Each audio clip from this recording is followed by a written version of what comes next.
We are ready. Take it away, Sammy. All right. Oh yeah, so ready. Hello, everybody. Let's get my stuff up here ready.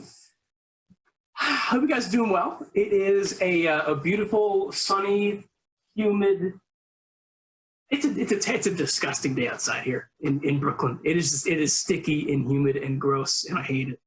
And the reason why I am differently suited today than normal is because we're making a daiquiri.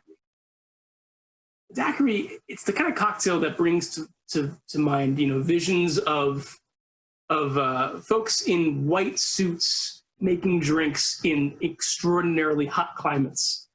And despite the heat in my unair-conditioned apartment at the moment, I thought this was representative of the drink we're making.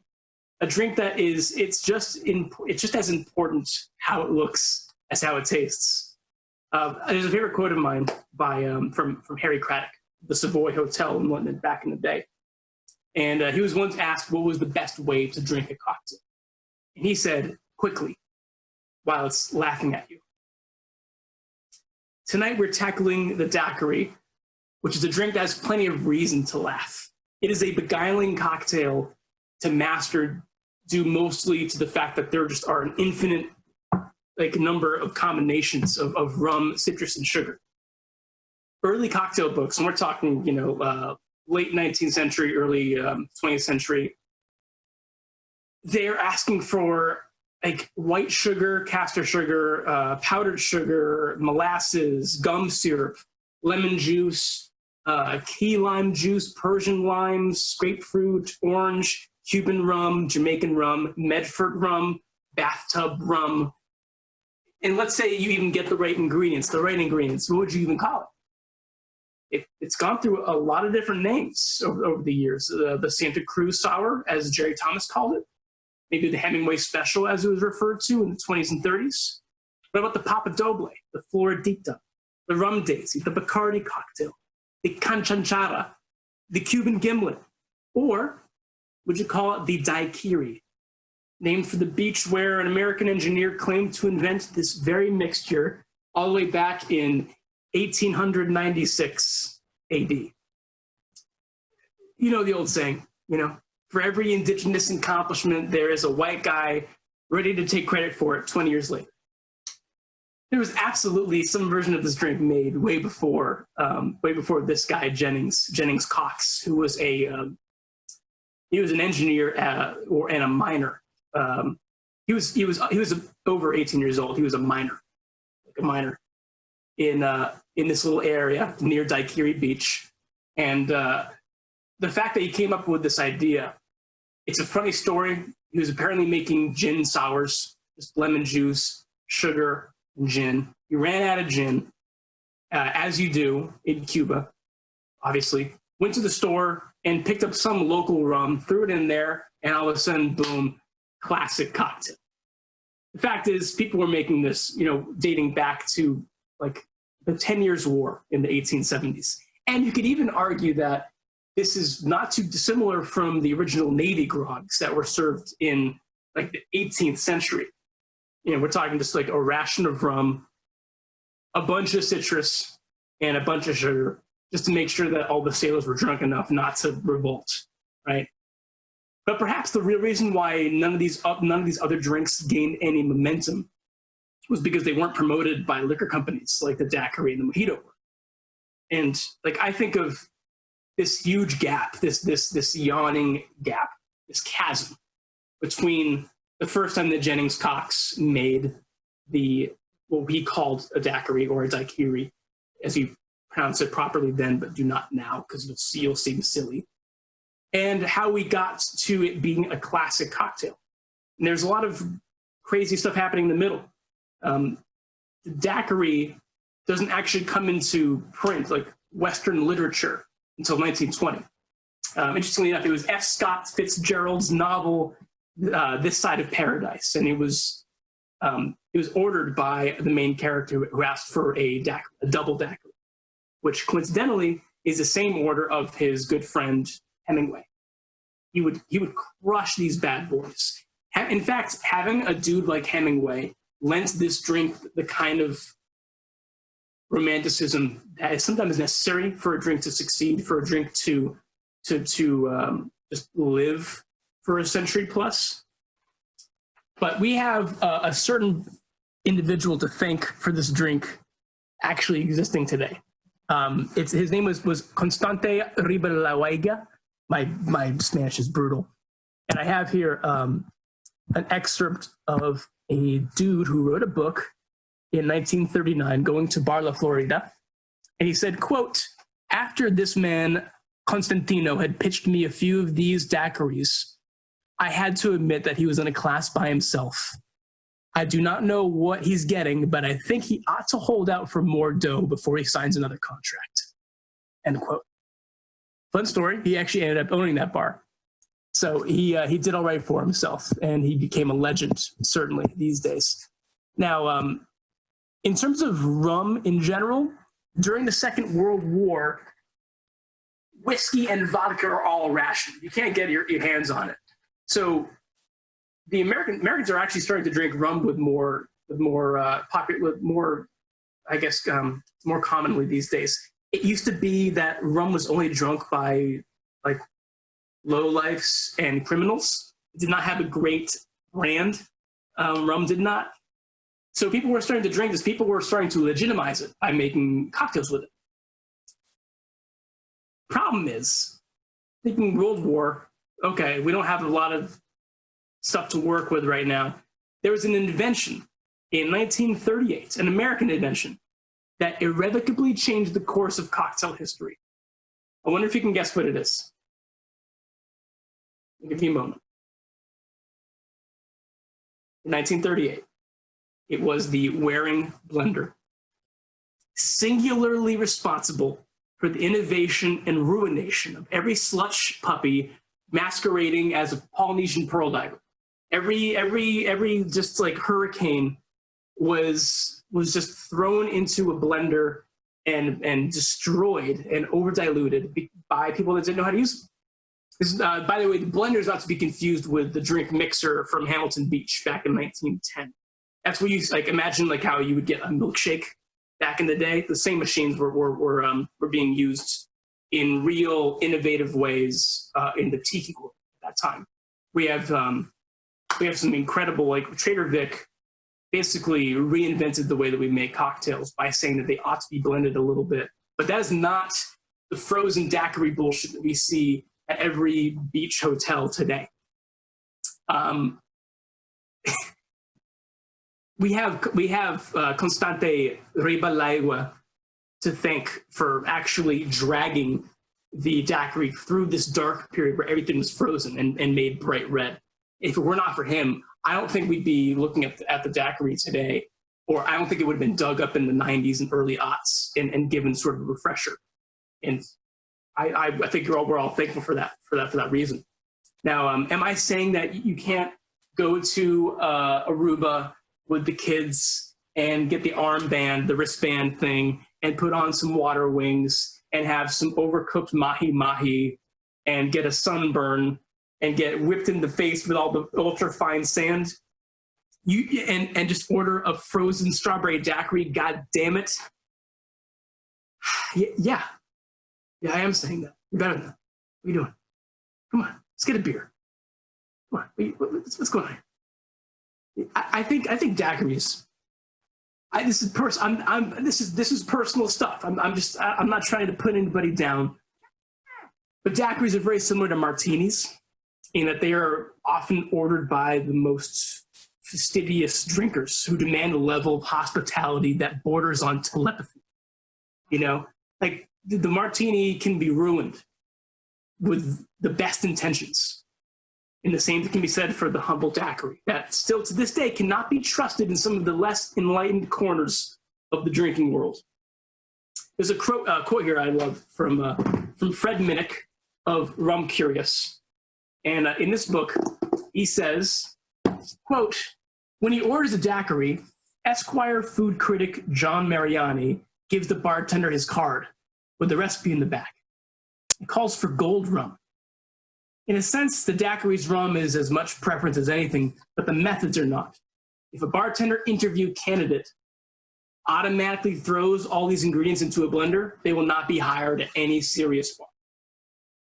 So I do think that there is a little bit of snobbery behind the daiquiri, and I will call myself a daiquiri snob, of course, just like there is with the martini. But like a martini, you don't just ask for a martini and then say, all right, thanks, I'll be waiting for that. That's signing your own death warrant. You say, I want to have a Plymouth Gin Martini, 3-to-1, please stir it, orange bitters, lemon twists. And if you're really, really, really particular, you can ask what kind of dry vermouth they have there. Or if you like vodka, you say, like, I'll have an absolute vodka martini, shake the hell out of it. I want lightly dirty olives. It's fine. Just tell me what you want. You don't just say daiquiri. You got to get some information first. And the thing with the daiquiri, unlike the gin or vodka for the martini, is the world of rum occupies so wide a spectrum of flavor that it would be irresponsible not to call for a brand when you order a daiquiri. It's insane. I've fielded a few texts and phone calls and emails from folks trying to find a white rum if they do not have their hands on a Cotton and Reed white rum. Even the difference between different white rums that you might see at a store can be completely, utterly world-changing in the glass. It's why it's one of these drinks that just is always going to be a challenge to make it the right way. And actually, I have an excerpt again from a book that you guys recognize from earlier on. This is Death and Co. Absolutely phenomenal book. If you don't have it and you're interested in cocktails, it's an absolute must buy. And I have a quote here. Oh boy. It's that quote, if there is a secret handshake at Death & Co., it's the daiquiri. Just as you can learn everything about a cook's kitchen skills by watching them make an omelet, you can see into the soul of a bartender by offering daiquiri. End quote. And that is very much the case. Think about, like, when you go to a good bar, the hallmark of a good bar is consistency. You order a Sazerac on a Monday morning from maybe, I guess it was a rough Sunday, a Monday afternoon, and it's one bartender working that day. You go to the same bar on a Thursday night, wholly different bartender, they make the same drink. That's the kind of consistency that successful bars strive for. But in Death & Co.'s book, they actually have what they call a Death & Co. Family Daiquiri album, which I think is very, very cute. I want to make sure that you guys can see this all right. It shows a little picture of every single person that's worked there and the breakdown, oh my goodness, everything's backwards, of every drink that they've made. It's pretty wild. It's one thing that is noticeable is that they really appreciate the fact that there's a lot of variance between flavors and tastes, and that's something to be celebrated in drinks like the daiquiri. One thing you will see here, among these 9 people, all but 2 of them call for white rum, and every single one of them asks for more lime juice than simple syrup. Yes, every single one of them. Which leads us to one of the first things we discuss, which is balancing acidity in a drink. If you've had a bad drink, it's probably because it was too sweet. And that's not because I've been averse to sweetness. It's because that it wasn't balanced. There are plenty of drinks that I like that run quite sweet, but as long as they have a bitter element or an acidic element, we're fine. If you see a cocktail recipe and it says 1 ounce simple syrup and ½ ounce pineapple juice, or like half or 3/4 of an ounce of lime juice, it's a bad recipe. Don't make it. It should be flipped. You should always have a little more acid than sugar.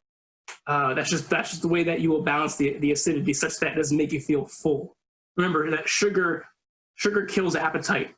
The last thing you want to do is be halfway through a margarita and feel like you can't have dinner now, right? I'm sure we've all been there before. On a word on sugar before we, I just want to go over kind of like breakdown of this drink specifically. I'll be using a rich simple syrup specifically made with gum arabic called gum syrup. We were talking before we started recording that grenadine syrup, proper grenadine made with proper pomegranate syrup, pomegranate juice, is a great thing to buy at the store. Don't like try making it yourself. Don't buy a pound of gum Arabic from Amazon and make your own the first time you want to try gum Arabic. There's plenty of amazing brands. I personally love Small Hand Foods, makes a great gum syrup. Gum spelled G-U-M or G-O-M-M-E. And what gum Arabic does to a simple syrup or to a rich syrup like this is it makes this drink it makes this ingredient not just a sweetener, but also hydrocolloid.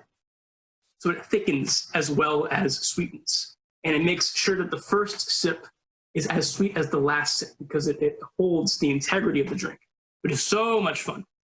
If you don't have one, this is just something for you guys to aspire to because it will be a useful ingredient to have. The next two cocktails we're making, the Sazerac and the Ramos Gin Fizz, the Ramos Gin Fizz. Gum syrup, totally fun. But I want a rich, simple syrup, which is what I asked you guys to make, which is 2 parts sugar to 1 part water. I'm using rich, simple in this recipe because the richer your syrup, the less likely your drink is to feel over diluted. It gives your cocktail texture. Because remember, this drink is not as boozy as other drinks we've made in the past.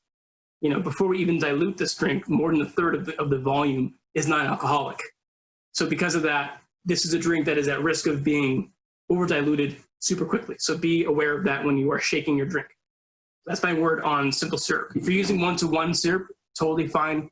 It might not be as full bodied, and that's okay. As long as you have the same ratio, we should still be a nice balanced drink.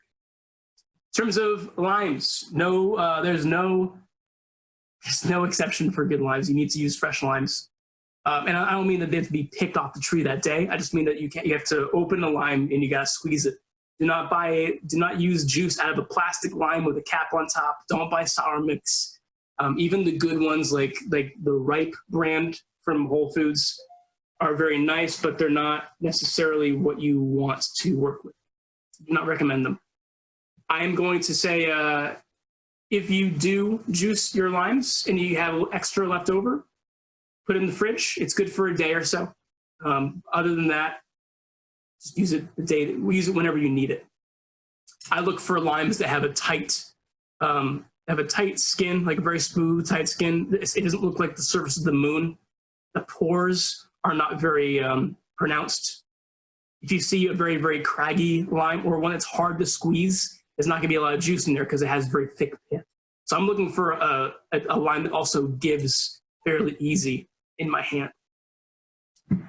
And last thing to talk about, I guess, is the rum. You know, we're talking about white rum here.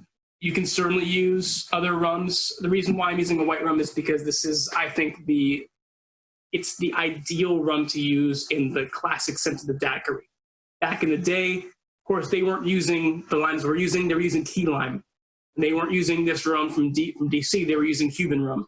But I think this rum is still very much in the Spanish style of rum, which is mild, not too full-bodied, very clean, not too heavy. And this is the kind of rum that is accentuated with citrus. If I were to use a big-ass sipping Jamaican rum, it'd be a delicious drink. Do not get me wrong. I would not be upset about that. But it would be a bruiser of a drink. It would no longer be refreshing and light and crushable. It would be a Jamaican heavy, crazy cocktail that you would not be able to remember afterwards. And before we get into the technique, one last note. If you ever wanted to make a twist on this drink, the easy thing to replace in here is I would actually recommend switching out the syrup, right? If you want to have a banana daiquiri, don't grind up a banana. Don't get frozen banana chips and blend it with ice cubes. Get a really nice banana liqueur. I like Giffard. I think these guys do really great work. And you just simply replace the sweetness 1-to-1. So if you have a raspberry liqueur and you want to have a raspberry version of a daiquiri, then take out the ½ ounce of simple syrup and put in instead a ½ ounce of your favorite liqueur. Have fun with it.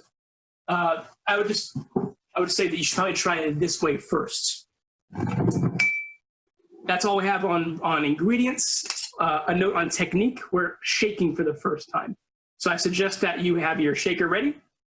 This is a tin-on-tin Boston shaker. You might have glass, like a pint glass, that's fine. Same idea. I like using metal because I think it gets chilled faster because there's less room in here. I'm not making 2 or 3 drinks at a time. I'm just making one. The way to use it, if you're not familiar, is that you put your smaller tin or your glass into the tin such that it is flush on one side. Give it a tap so that it will not come out. Shake, shake, shake. It's important to shake very, very hard for a short amount of time. You don't want to do like the lackadaisical, like the dad shake.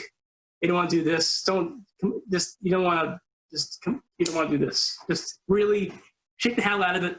Keep it tight. And then when you're ready, you don't want to just try and pull them apart. You keep the seam side, the flush side, at 6 o'clock to your chest.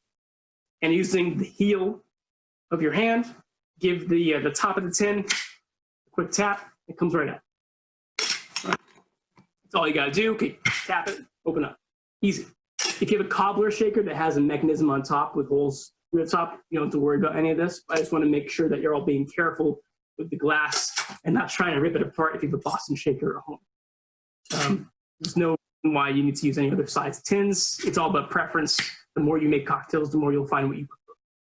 But for this drink, use more ice than you think you need.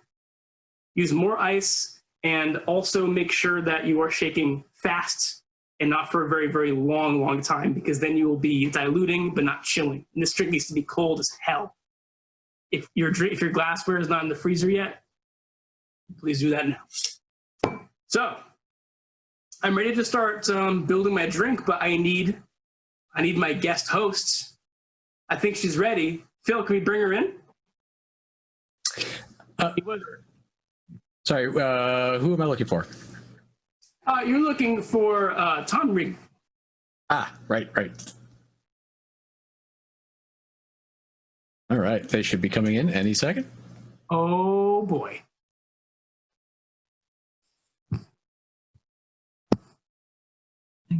What's this chat thing here? Oh, there we go. Hey! Yay! Oh, man, I love the flower in the hair. Oh. Yeah. Do I look like I'm on vacation? I've got my all-inclusive wristband here because that's the only place I've experienced daiquiris. So this is. I have a little bit of flower prints on the bow tie. That's Very good. Florals I get here. I got a little. This is my. Thank you for joining us. How you guys doing? Excellent. We're awesome. Tom's. Are you in the mood for a daiquiri? Yeah. You look good too. Yeah. Will Pulteney hat, come on. Oh, hey. I would not recommend making a Scotch daiquiri. Maybe another day we could try that out. But I'm so excited you could join. Do you have all the stuff? Do you have all the things in front of you? Okay. Things. Excellent. Things, stuff, lemon, lime, great. More things. Things, great. Excellent. Ready to go. Not quite the right size, but you know. You guys are professionals. Perfect. Great. A nice white rum. Excellent. Diplomatico. Delicious. Okay. Well, I think the first thing we should do is we should cut our limes, squeeze them out. You had a very similar. Yep. Bad boy in half. I like to cut them down the equator, away from the nipples. And I like to juice it right into my jigger. You can put it into another container if you like. Oh yeah. What we're going to want here is 3/4 of an ounce. So if you're making one for both you and Tom, double that up. Oh, baby. If you ever wanted to make this drink old school style, the way that they actually used to make it for the fanatics of, or the originalists of cocktails, you would need to use key limes. That's what they had in Havana. But key limes are about yay big and filled with seeds, and you would need 7 of those damn things to get a cocktail. Although I do recommend trying them out if you ever see any. They're kind of fun to play with. We're going through here. Got 3/4 of an ounce of my lovely fresh lime juice. I'm just going to throw that into my tin. 3/4 of an ounce. Okay, you do that. Worst part of cutting limes and lemons is that you're reminded immediately of any cuts you have on your hands. Yeah.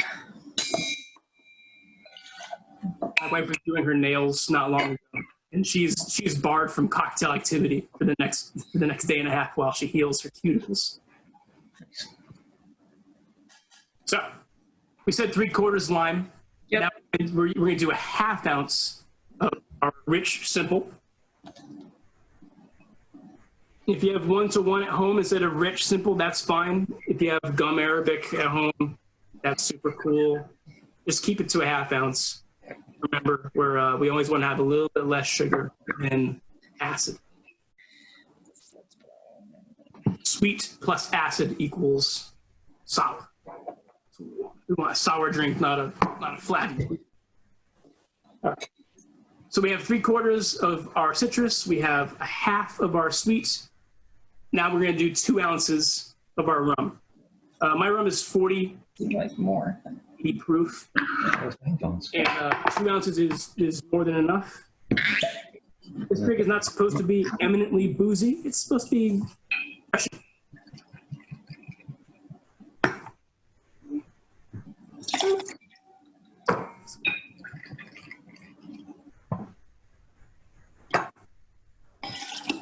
Usually a time where I mention like you can add bitters if you want to have fun and add a little dash of flavor. There is a bartender, my goodness, I cannot remember who it was, but it was at Number 9 Park in Boston, who once told me the secret to getting anyone to drink a daiquiri is to add a dash of Peychaud bitters to the tin. And I said, Peychaud bitters? How does that cherry and star anise flavor work, and like the bitter orange flavor work with daiquiri? No, I wouldn't. That's not normally what I would add to a daiquiri. And he said, well, it makes the drink pink. So, boom, everyone wants a pink drink. As soon as you make a drink pink, everyone's into it. So, if this drink is not pink enough for you, feel free to add a dash of Peychaud bitters, but I think we're ready. I'm going to grab some ice. You guys have ice on hand? Yes. All right, I'm going to start filling this tin up. More than you think you need. Tin filling. I can do this.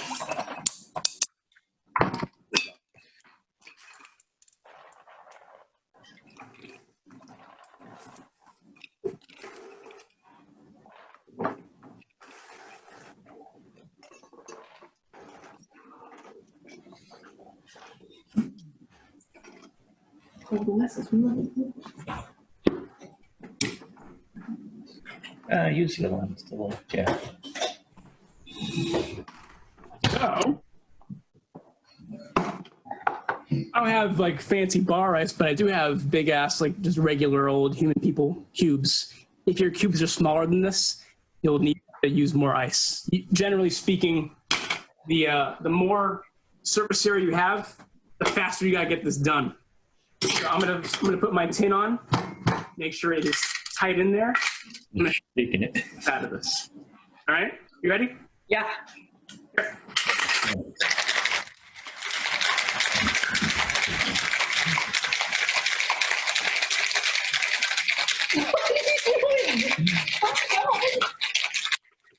All right. It's just like cooking, right? So I'm gonna give it a quick little sip. Don't do this if you're actually serving this to somebody else, but I'm just gonna sip that in.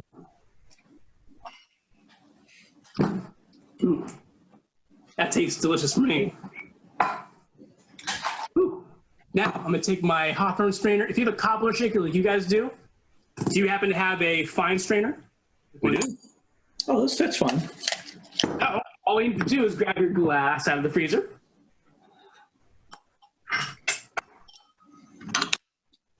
Like so. And I'm going to, using my Hawthorne strainer on my tin, I'm not going to pour right into the glass because I'm going to get all the little tiny shards of ice in. I'm going to pour over my fine strainer into the glass.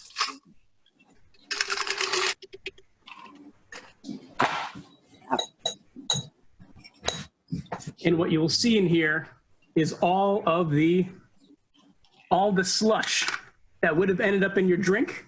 Now that's safely away.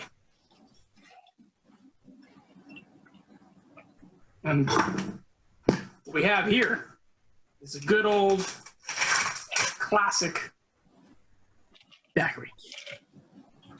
What do you got over there? Let me see. Let's see what you guys pull up. All right. Just straining. Ooh. Yeah, waste nothing. Don't judge. No judgment here. Oh, good. Respect. Mm. Guys. Yes. Clink.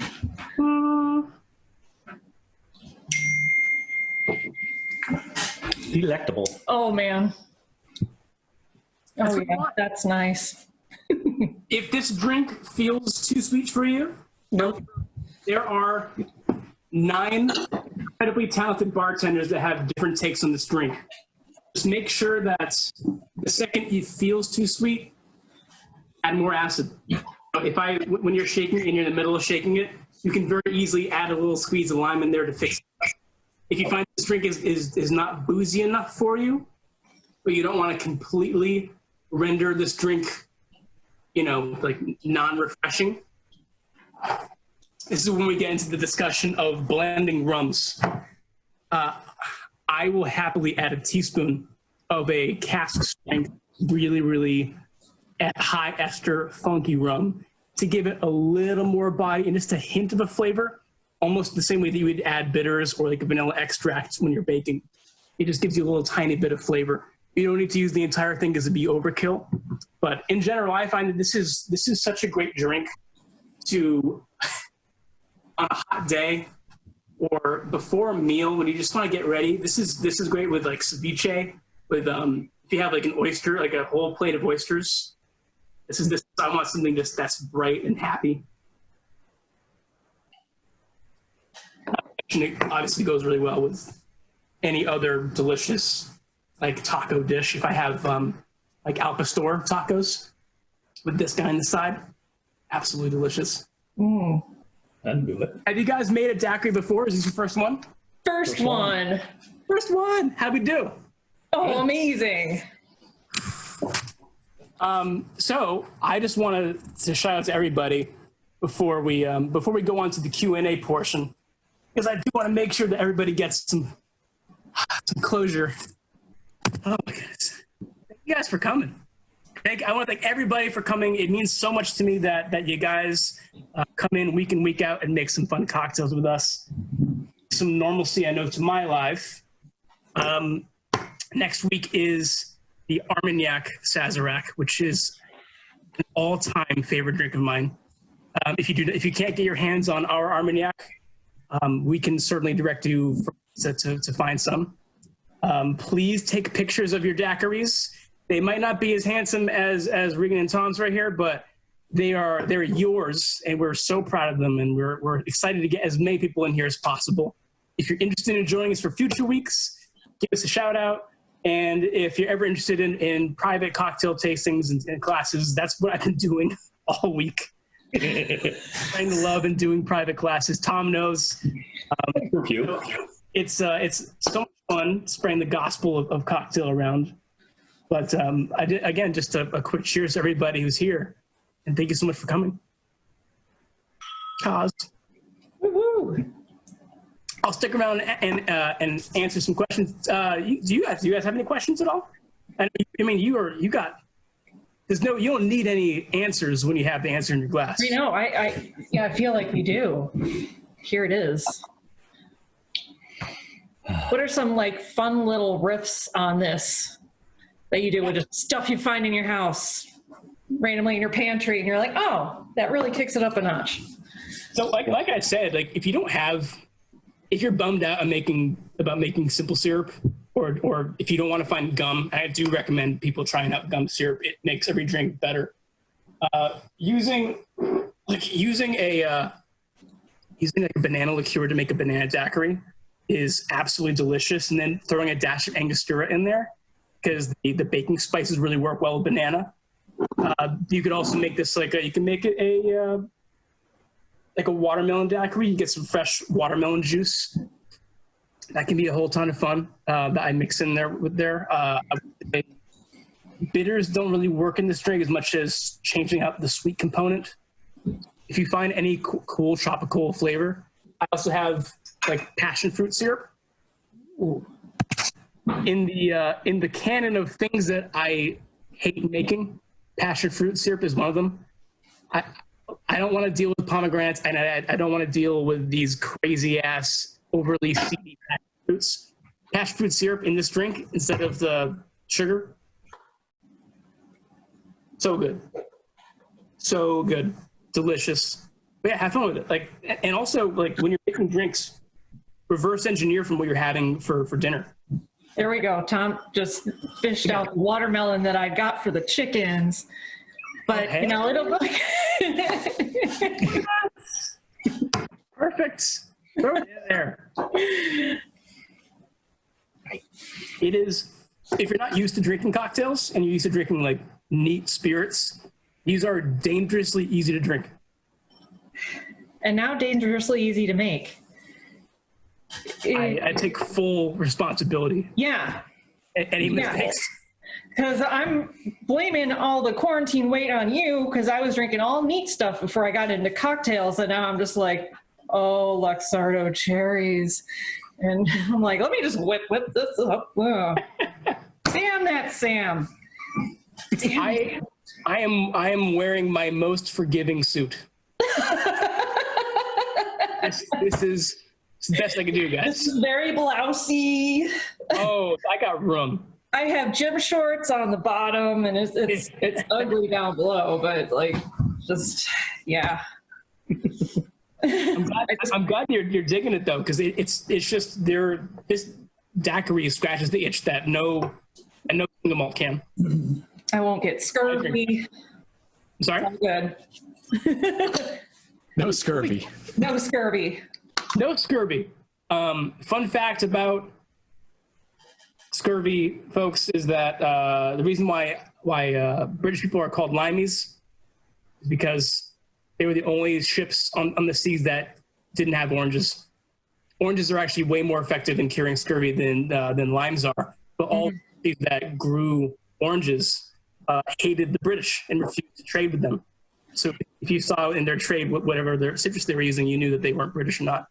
There's a question from my parents that I'm contractually obligated to answer.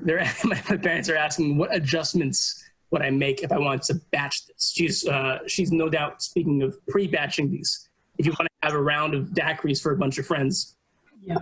this is one drink. Like, as soon as you start using acid, it's difficult to start pre-batching things because they don't keep in the fridge indefinitely in a way that a drink that has all spirits and liqueurs will. So I would suggest squeezing your lime juice a day in advance because it's still good in 24 hours. Yep. Pre-batching your syrup and your rum separately, and then just knocking them out day of. It's a thing that should be consumed in small portions. It's not like a sangria where you can just put it all in a pot and chill it and you're ready to go. It needs to be cold as hell. Remember the Harry Craddock line I said earlier at the top is that you should be drinking a drink quickly while it's still laughing. That's how this drink is consumed. That's how I drink a lot of things. Well, we also have some other questions here. Oh, hold on. Q&A in here. Would a desert pear syrup work as a swap out? Desert pear. You guys are my heroes. This is some deep stuff. Desert pear. Is that another name for dragon fruit? Desert pear. It has a different name. Desert pears don't have the acidity that you need to replace the lime, but you could certainly make a syrup from desert pear. You need to add sugar to it. If you want to know how to make a simple syrup with fruit, we have a professional here in Nicholas Taylor. Forward all of your questions on simple syrup-based queries to Nicholas Taylor. Old hat for him at this point. Oh, is he coming in? There he is. I just finished making my simple syrup.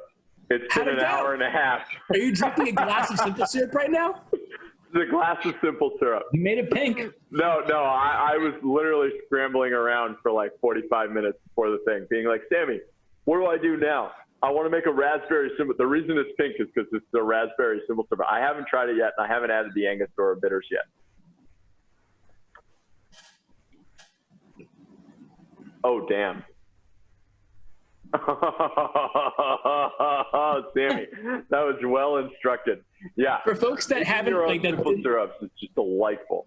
for folks that didn't jump in 15 minutes prior to starting, if you have berries or fruit that are about to go bad in your fridge because you're human beings and you just the crisper drawer just doesn't exist sometimes, you forget. Put it into a simple syrup. My wife loves strawberries as much as she loves forgetting that she has strawberries. So I almost constantly have like a strawberry syrup, and even if they're a little mushy, like don't use them if they're moldy. Cut the mold off, you're fine. But like you can make some amazing syrups just by boiling the water with the fruit separate from the sugar, and until you have like a berry tea. Strain it out, add the sugar 2 parts to the liquid, and now you have a lovely pink ass drink like Nick has right now, and it looks like you're pretty happy. Actually, it's delightful. All it needs is a dash of Ango. I finished it 30 seconds ago. I heard you making fun of me, and I ran over. I'm going to go finish my daiquiri. Go for it. There's a question from Steven, by the way, who finds it really hard to separate his Boston Shaker. I'm assuming that he's talking about glass on tin, which is the classic style. That's another reason why I prefer tin on tin because when you're opening the shaker, you're bending the metal so that it comes out. Oh, he's got metal on metal. Okay, that's good to know. Anyways, if you have glass on tin, you just need to make sure that you're hitting the tin as far up the side of the big tin as possible. If you hit it down here, it's not going to come out. You need to hit it up here where you're bending it. But if you're using metal on metal, I like metal on metal because I can bang on the side of the table and I'll be okay. I'm not going to hurt myself or anything. I've seen too many people bang a Boston Shaker with glass on the side of the table and they had a glass smoothie. It's not fun for anybody. But I would say if it's when you have a super cold ass drink with any type of shaker, you've changed the pressure inside the tin such that it's going to be harder to pull apart. So I would just say honestly, if as long as you did a good job of having it completely flush, you should be able to hit it at 3 o'clock. Eventually, it will come loose. Turn it around, keep on doing it, and it'll come out. If it's not coming out, you gotta keep on trying it. You know, if at first you don't succeed, try again. It's something you need to get a feel for, but it can be a tricky bitch sometimes. I'm sorry to say, it's tough. Alex is freaking out about the fruit tea, which is, I mean, yeah, you can do whatever you want, man. The world is your oyster. So much out there. Lynn was saying that they didn't have white rum. They used 10 cane. You can use any rum you want. Just know that the older your rum is, the more vanilla and caramel notes be taken away from the inherent sweetness of the sugar. I think, as you saw in the Death & Co book, 2 people opted for aged rums. One of them was a 15-year-old El Dorado. So once you try the white rum and you decide I want more strength or I want more depth of flavor, go for it. Right on. Just keep in mind that certain rums tend to have a certain amount of sugar added to them.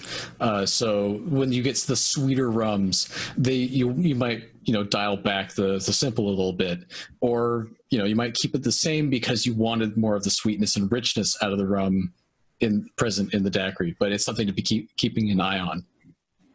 To that point, Phil, and again, my parents are asking about sugar added to rum. Rum is inherently, it's some people think that it's the epitome of distilled spirits because you don't have to transfer starches into sugars. You don't have to change them over. You're already starting with sugar. It's inherently already sweet, and therefore you can already ferment from day one. It's perfect. But despite the fact that rum is made from sugar, people like to add sugar. There was a long history of rum being made where it was made in a rough style. Oh, we got a dog in the house. What's up? Hey. There's too many rums out there that Americans associate with being sweet inherently, and therefore you have like just this huge problem of people not being transparent about the sugar they are adding. A good example of a company that adds sugar and does so transparently and honestly is like Plantation, owned by the same guys that own House Ferrand. Like you've had Pierre Ferrand cognacs. They're adding extra sugar to their rum because they believe in the French tradition of dosage. And they're adding a few grams of sugar per liter. That's not, I don't have a quarrel with them. I think they make great products. What I have an issue with are the folks that are lying about adding sugar, such that you can actually find out if you add hydrometer. If you dip a hydrometer into a bottle of rum, the viscosity and density of that spirit there'll be a discrepancy between what is listed on the bottle proof and the registered hydrometer reading of density, because sugar adds density, but it takes away from proof. Because of this information, we can find out that a brand like Zacapa 23 adds 26 grams of sugar per liter. Everyone that knows me knows I'm very conciliatory when it comes to like other whiskey brands, and I think that I think good competition creates good products, and there are very few whiskey brands I will speak ill of, but I have no lamentations whatsoever dragging up the name of folks that screw with my rum, and I think the Zacapa is just one with respect to what rum could be, especially because they market themselves as a sipping rum. Again, I have no personal quarrel with any of the folks that work for the company, but to put number 23 on your bottle that has nothing to do with how long it's been aged, and it's this douse in sugar is it's denigrating to the category of rum at large. So ask people how much sugar is added.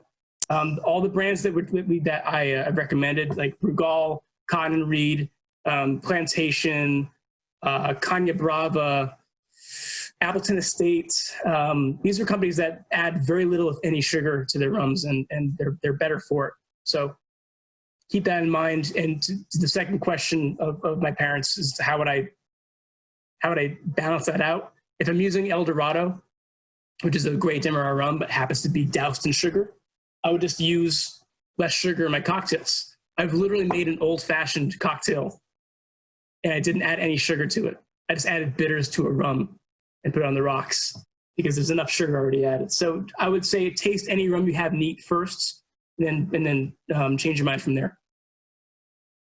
Any other questions? Got a question from Adina, who's asking, can you repeat the berry syrup technique that was being discussed in the beginning, before the video started, the experiment that Nick was successfully created?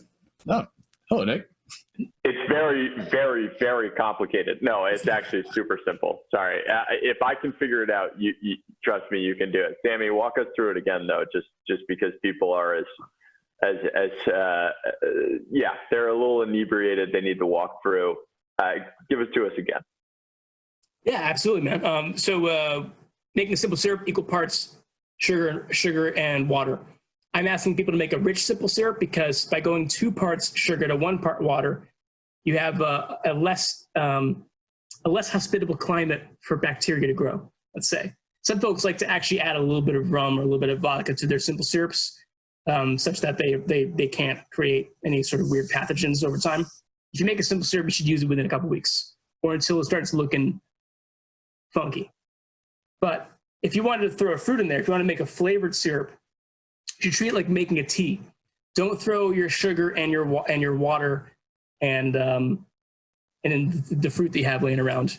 Just boil the water with the fruit in there. So if I have some soft strawberries or some soft raspberries, I'll muddle them in a pan or in a pot rather with some water, and I'll bring it to boil. And then once it boils, I'll turn it down to a simmer. I'll let it infuse for 5 minutes until it gets bright red or whatever color fruit you're using.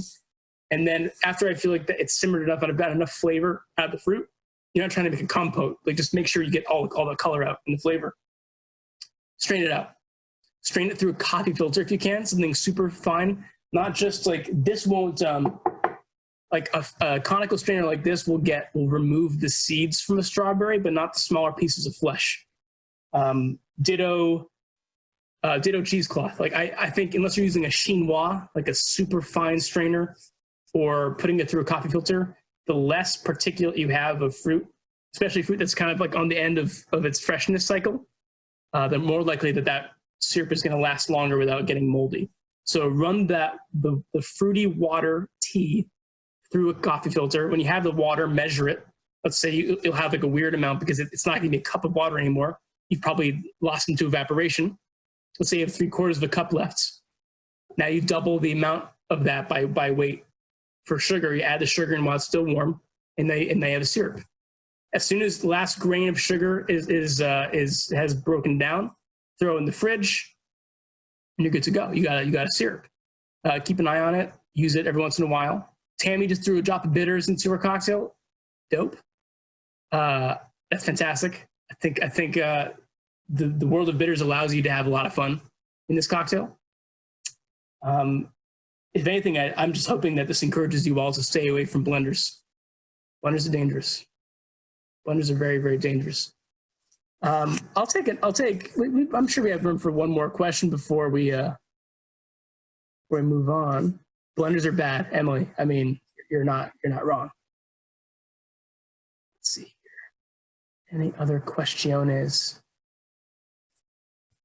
Dina, I'm glad that you found a rum because apparently Ohio has just no rums.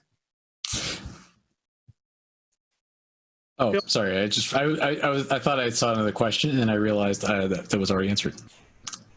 Never mind. Well, perfect. Yeah, then I'll just take one last moment to highlight, how much I love my sources. Rum Curious by Fred Minnick. Lovely book, Cocktails and History of Rum. You already know about Death & Co., which is another great book. Again, these guys aren't paying me. I'm just telling you guys, these are great books. I also am a huge fan of Rum, the Manual. This had an entry about daiquiris that I didn't include because I thought it was a bit saucy.